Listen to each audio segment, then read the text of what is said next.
Welcome back to Minecraft Survival 101. As you may recall from the previous video, we are now working our way towards being able to have an enchanting setup.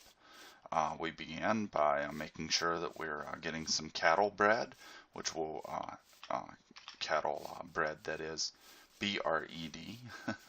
Bread can also be important. We're breeding some cattle to produce the leather that we will need for books. We're continuing to farm this lumber, these logs, for the bookshelves. And of course we're using wheat for the breeding of cattle and to produce bread to eat in the meantime until we get enough cattle to produce some steak. So life is good. The other component that we really need to focus on now is getting paper. And that starts with sugarcane.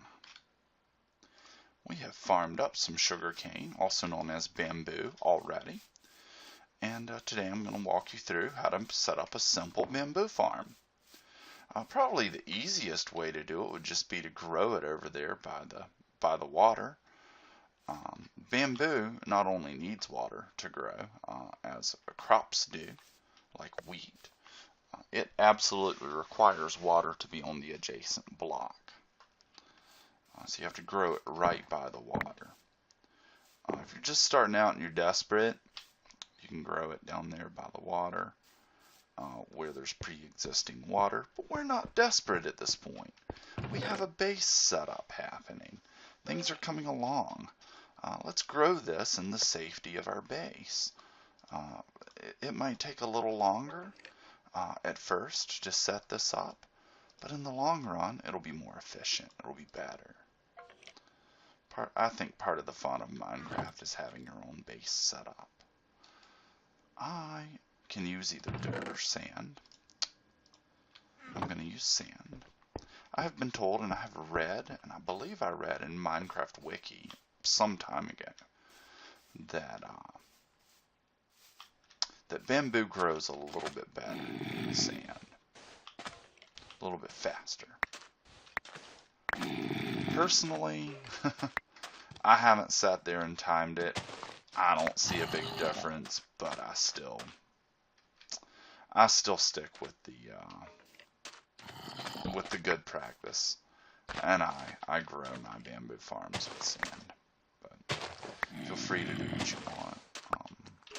Sand or dirt will work, or for that matter, grass will work just fine. Let's make that pretty. Okay.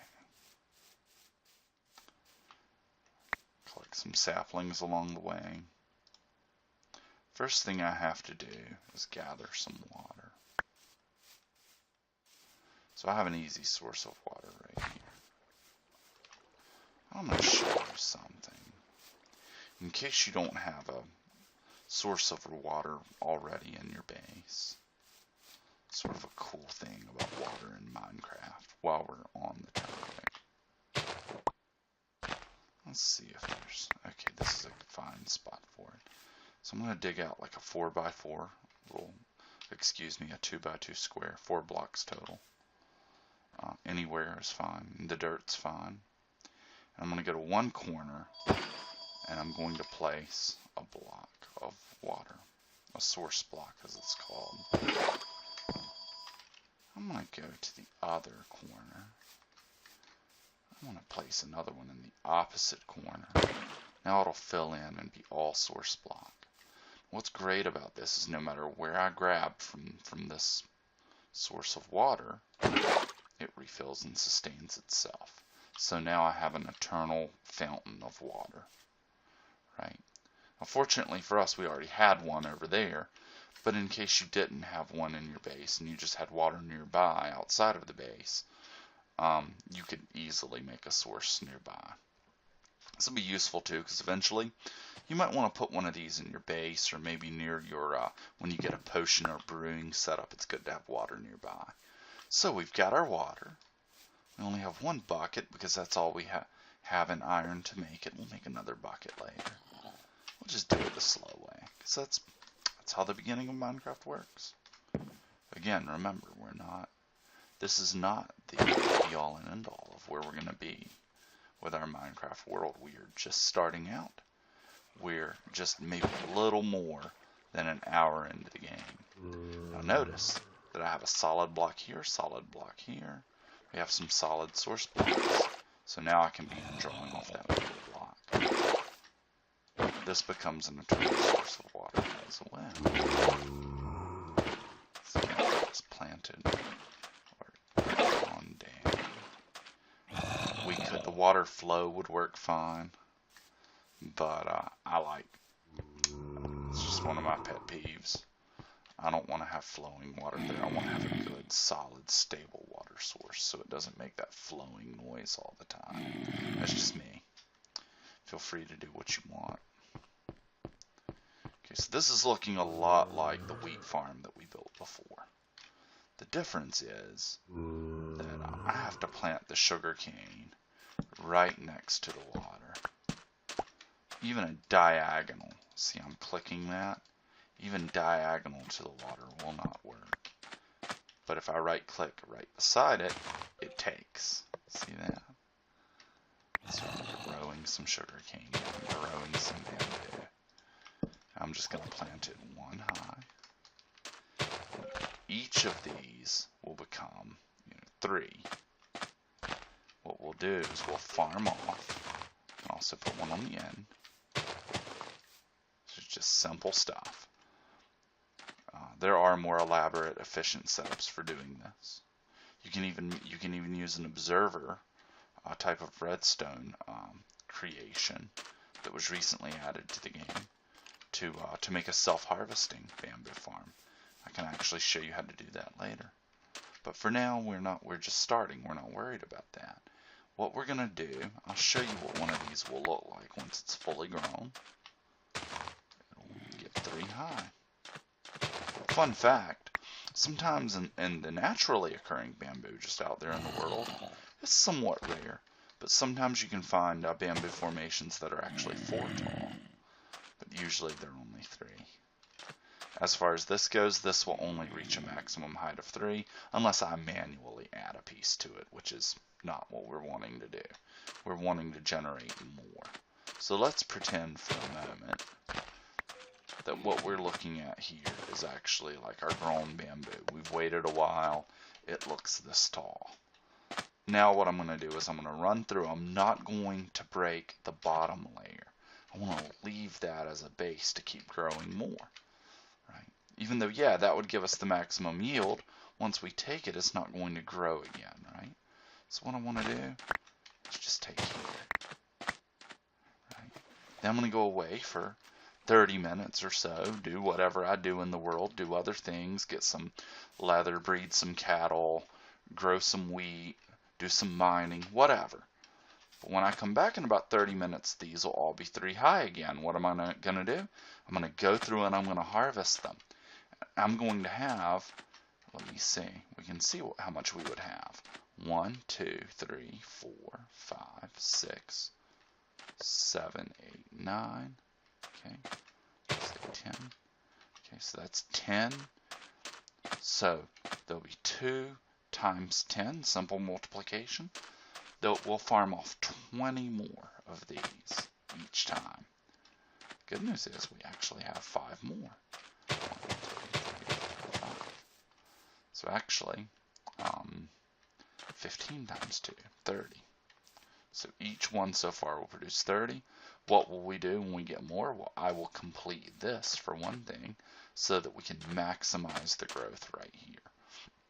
So it won't be long before we'll have 3 or 4 stacks of bamboo to work with for making paper and making books. That'll be a good start. Okay, so that's how you set up a bamboo farm. That's the essential step. The other thing that I'm going to show you that I think helps, I prefer to do this for all of my farms that incorporate water, is you want to get some kind of slab. I'm going to get cobblestone slab. Just to review, by the way, you make any slab by taking its material, in this case cobblestone, go to your crafting table and go 3 across, and that'll create 6 slabs, right? Which actually looks like it would make sense. Right? So plenty of slabs. I'm going to go here. Notice the building frame around that. If you see the slight black outline there, I can just sort of cheat and use that to build off of for the first one. And I'm going to go down the line and just put some slabs. What does that do? Number one, when I farm off this bamboo, it won't fall into the water, so I don't have to go into the water, trudge through the water to try to get the few pieces of bamboo that fell in. That won't happen now, but as you can see, bamboo's still growing fine because that water underneath is still registering, and I don't have to step into it. Why a slab and not a solid block? Well, you have to jump over a solid block. A slab you can just step over. Right? So that's nice and easy. Now when we built this, we lost a little bit of light. Right? Remember when we lit up our base earlier? So I want to make sure that there's plenty of light. One way to do that is about every 5 blocks or so. A gap of 4. How about that? Yeah, I think that's pretty good right there. I'm going to put in another slab to make a full block. I'm going to pop a torch on top of it. Because you can't put a torch on a slab. I wish they would make it where you could. And that way that area is more fully lit up right there. And there it is. All I'm going to do from here is let that grow and let it develop. And I have my source of bamboo. And ultimately, of course, my source of paper. And that's the next step towards enchanting. Now, while we're at it, remember, we're doing multiple things at once. So just before we end this little tutorial, let's go check in on our cattle, see how they're doing. We've been breeding them as we go. Wow, look, some of those baby cattle. Those calves have grown into full-grown cattle, and we can breed them up, make more cattle, and look. Notice we're getting some XP as we go. That's another step that we're doing at the same time as building our enchanting levels. We want to get that number in the middle, that 17. We want to get that up to level 30 so we can do some really good enchanting. Alright, so this is coming along. See, each of these baby cattle, well, guess what? They're going to be full-grown cattle. So next time around, we're going to breed these, and we're going to have even more. In fact, if we were to count them, 1, 2, that'll produce 1 more. 3, 4, that'll produce 1 more. 5, 6, 1, that's 3, 4, 5. We'll produce 5 more cattle next time, giving us a total of about, 15? And then that time, we'll produce whatever half of 15 is and add that to it. And it doesn't take long before we'll have about 50 cattle, and that's what we're aiming for. And as you can see, the wheat, we used some wheat to do that. Well, guess what?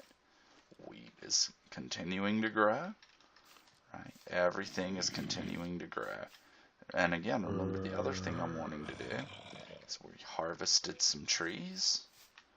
Let's keep planting those saplings as we go. Plant a tree for tomorrow. And then chop it down. All right, we're on our way. The next step that we need to do, we've gotten the essentials set up, so we're going to let this grow. We're going to go and start doing some mining, and we're looking for some things that are specific to getting our enchanting set up. And that's where I'll join you next time. In the meantime, happy Minecrafting.